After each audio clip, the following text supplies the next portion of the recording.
नमस्कार, SPT news में आपका स्वागत है। पेश है 21 जून सुबह 6:15 बजे राजस्थान की 15 बड़ी खबरों में।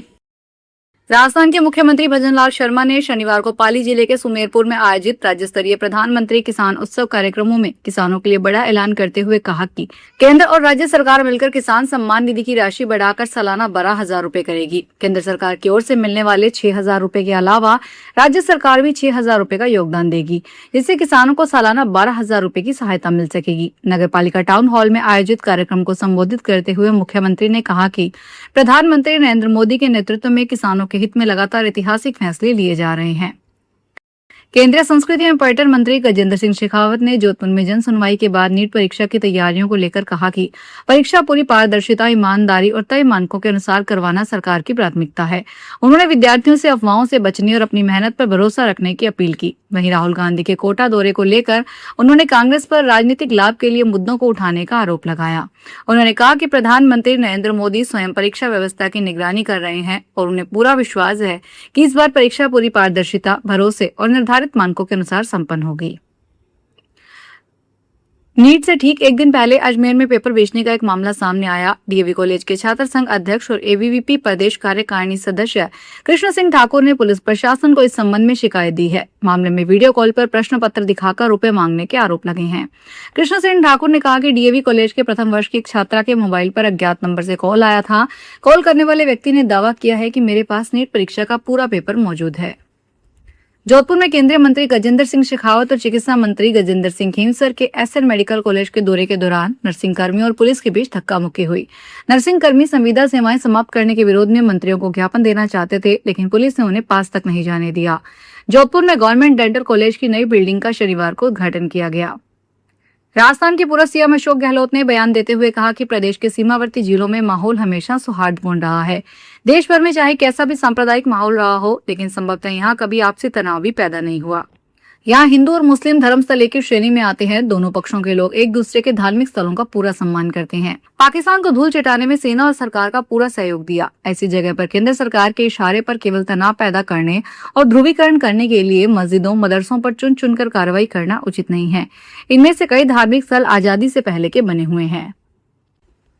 महाराष्ट्र के परभनी जिले में यशवाड़ी देवस्थान में हनुमान मंदिर के हॉल की निर्माणाधीन छत शनिवार दोपहर गिर गई। मलबे में दबने से 7 लोगों की मौके पर मौत हो गई, जबकि 25 लोग घायल हो गए, जिन्हें अस्पताल पहुंचा दिया गया है। रिपोर्ट्स के मुताबिक यहाँ मंदिर के ठीक सामने सभा मंडप बनाने का काम चल रहा था। दोपहर के समय लोग प्रसाद ले रहे थे। अचानक मंदिर का स्ट्रक्चर और पत्थर भरभराकर गिर पड़े। शनिवार होने के कारण मंदिर में भीड़ ज्यादा थी। हादसे के कारण पुलिस और स्थानीय प्रशासन ने घटनास्थल पर रेस्क्यू ऑपरेशन चलाया। नीट पेपर लीक को लेकर कांग्रेस जनता पार्टी शनिवार को दिल्ली के जंतर मंतर पर दूसरी बार प्रदर्शन किया। फाउंडर अभिजीत दीपके ने कहा कि चाहे लाठी खानी पड़े या गिरफ्तारी हो, शिक्षा मंत्री धर्मेंद्र प्रधान के इस्तीफे तक जंतर मंतर से नहीं हटेंगे। उन्होंने जेल भरो आंदोलन शुरू करने की अपील की है। दिल्ली पुलिस ने सीजेपी को शनिवार शाम 5 बजे तक जंतर मंतर पर प्रदर्शन की अनुमति दी थी, लेकिन प्रदर्शन जारी रहने के बाद पुलिस प्रदर्शनकारियों के मंच के पास पहुंची और लोगों को वहां से जाने के लिए कहा। पुलिस ने कहा कि प्रदर्शन का समय बढ़ाने की परमिशन नहीं दी गई है। टोंक के विकसित भारत प्रबुद्ध जन सम्मेलन में जलदाय मंत्री कन्हैयालाल चौधरी के सामने हंगामा हो गया।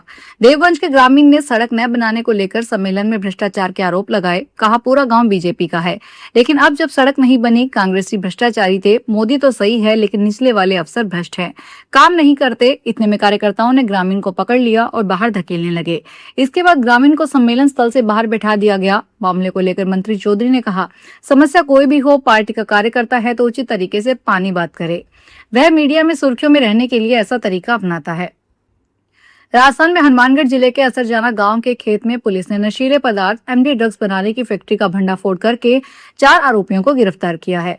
पुलिस अधीक्षक महेंद्र सिंह मीना ने शनिवार को पत्रकारों को बताया कि असरजाना के खेत में बनी एक ढानी के कमरे में आरोपियों ने विभिन्न रसायनों के मिश्रण में एमडी ड्रग्स तैयार करने की अवैध फैक्ट्री चला रखी थी। आरोपियों के कब्जे से 212 ग्राम अफीम, 5 ग्राम 36 मिलीग्राम एमडी ड्रग्स, कांच की बोतलों में मिथाइल प्रोपोफाइनन और अन्य रसायन बरामद किए गए हैं। दीग पुलिस ने ऑपरेशन एंटीवायरस अभियान के तहत बड़ी कार्रवाई करते हुए रेलवे टिकट बुकिंग के नाम पर ठगी करने वाले 6 साइबर अपराधियों को गिरफ्तार किया है। जुरहरा थाना पुलिस ने इन आरोपियों के कब्जे से 5 एंड्रॉइड फोन, मोबाइल फोन और 7 फर्जी सिम कार्ड बरामद किए हैं। पुलिस के अनुसार ये आरोपी सोशल मीडिया पर रेलवे टिकट बुकिंग के लुभावने विज्ञापन पोस्ट करते हैं। वे लोगों को झांसे में लेकर उनसे टिकट बुक करवाने के नाम पर अपने बैंक खातों में अग्रिम राशि जमा करवाते थे और फिर ठगी करते थे। बांसवाड़ा में यूरिया व डीएपी खाद की किल्लत के चलते किसानों को भारी परेशानी का सामना करना पड़ रहा है। शनिवार को बांसवाड़ा शहर में स्थित सरकारी क्रय विक्रय सहकारी समिति के बाहर खाद लेने के लिए किसानों की भीड़ उमड़ पड़ी। भीषण गर्मी और तेज धूप के बीच सैकड़ों की संख्या में महिला और पुरुष किसान सुबह से ही लाइनों में खड़े नजर आए। यहाँ न तो पीने का कोई पानी का इंतजाम था, न ही धूप से बचने के लिए कोई छांव या टेंट लगाया गया था। राजस्थान के 12 जिले में 12 शिवपुरी हाईवे 4 लेन पर एक भीषण सड़क हादसा सामने आया है।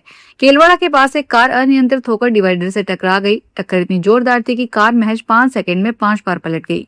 हादसे का खौफनाक वीडियो हाईवे किनारे लगे पेट्रोल पंप के सीसीटीवी कैमरे में कैद हो गया।